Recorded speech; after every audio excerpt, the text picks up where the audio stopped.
नमस्कार, आप सभी का एक बार फिर से स्वागत है हमारे चैनल भजन कहानी में।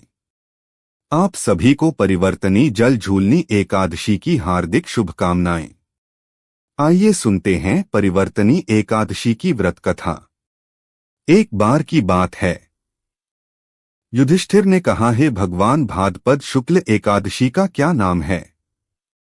इसकी विधि और इसका महत्तम कृपा करके कहिए। तब भगवान श्री कृष्ण ने कहा, इस पुण्य, स्वर्ग और मोक्ष को देने वाली और सभी पापों का नाश करने वाली उत्तम वामन एकादशी का महात्म मैं तुमसे कहता हूँ। ध्यान पूर्वक सुनो। यह पद्मा परिवर्तनी एकादशी जयंती एकादशी भी कहलाती है। इसका यज्ञ करने से वाजपेय यज्ञ का फल मिलता है। पापियों के पाप नाश करने के लिए इससे बढ़कर उपाय कोई नहीं। जो मनुष्य इस एकादशी के दिन मेरी वामन रूप की पूजा करता है, उससे तीनों लोग पूज्य हो जाते हैं। आत्म मोक्ष की इच्छा करने वाले मनुष्य को इस व्रत को अवश्य करना चाहिए। जो कमल नयन भगवान का कमल से पूजन करते हैं, वे अवश्य भगवान के समीप जाते हैं। जिसने भाद्रपद शुक्ल एकादशी को व्रत और पूजन किया, उसने ब्रह्मा विष्णु सहित तीनों लोकों का पूजन किया है। आठ हरिवासर अर्थात एकादशी का व्रत अवश्य ही करना चाहिए। इस दिन भगवान करवट लेते हैं, इसलिए इसको परिवर्तनी एकादशी भी कहते हैं। भगवान के वचन सुनकर युधिष्ठिर बोले, हे भगवान, मुझे अति संदेह हो रहा है कि आप किस प्रकार सोते और करवट लेते हैं तथा किस तरह राजा बलि को बांधा और वामन रूप रखकर क्या क्या लीलाएं की। चतुर्मास के व्रत की क्या विधि है और आपके शयन करने पर मनुष्य का क्या कर्तव्य है?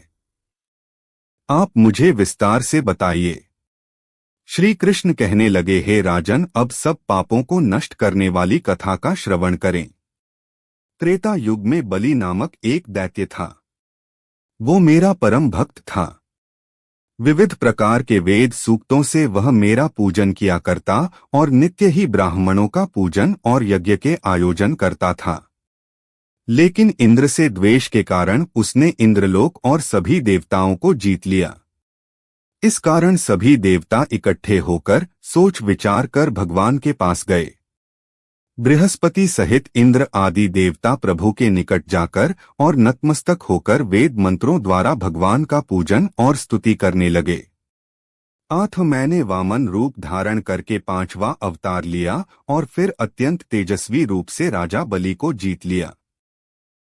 इतनी वार्ता सुनकर राजा युधिष्ठिर बोले, हे जनार्दन, आपने वामन रूप धारण करके उस महाबली दैत्य को किस प्रकार जीता?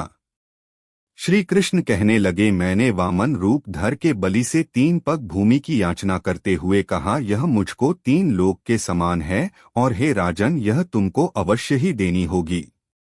राजा बलि ने इसे तुच्छ याचना समझकर 3 पग भूमि का संकल्प मुझे दे दिया और मैंने अपने त्रिविक्रम रूप को बढ़ाकर यहाँ तक कि भूलोक में पद, भूलोक में जंगा और स्वर्ग लोक में कमर, महलोक में पेट, जनोक में हृदय, यमलोक में कंठ की स्थापना कर सप्तोक में मुख और उसके ऊपर मस्तक स्थापित किया। सूर्य, चंद्रमा आदि सब ग्रह, योग, नक्षत्र, इंद्रादिक देवता और शेष आदि सब नाग गणों ने विविध प्रकार से वेद सूक्तों से प्रार्थना की।